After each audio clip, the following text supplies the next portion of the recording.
Assalomu alaykum, hurmatli obunachilar. Yaxshimisizlar, charchayapsizlarmi?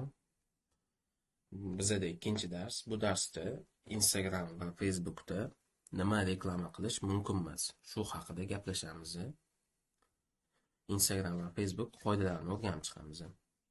Top qoidalarni men videoda aytib o'taman. Qolganini sizlar mana shu havola orqali o'qib chiqinglar.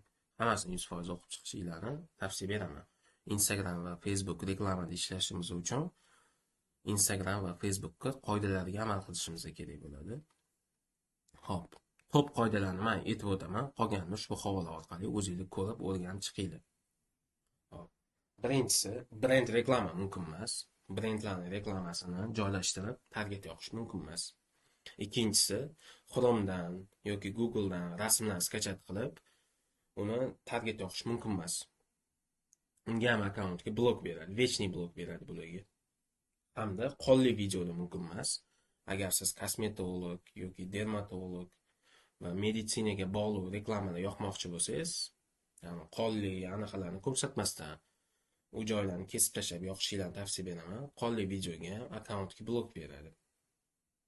Hamda 18+ mahsulotlarni reklama qilish mumkin emas. Unga ham akkaunt blok bo'ladi. Hamda tamaki mahsulotlarini reklama qilish mumkin emas. Hamda doposli, misol uchun doposli deganda ko'p meditsinaga bog'liq anaqalarda Instagramlarda ko'raman, doposli qilishadi, akkauntlarga blok bo'ladi va menga murojaat qilishadi. Mana bunaqa reklama qilish mumkin emas, ko'rib olaylik, doposli. Bunga ham akkaunt вечный blok beradi. O'shaning uchun Instagram va Facebookka qoidalarga amal qilishimiz kerak bo'ladi.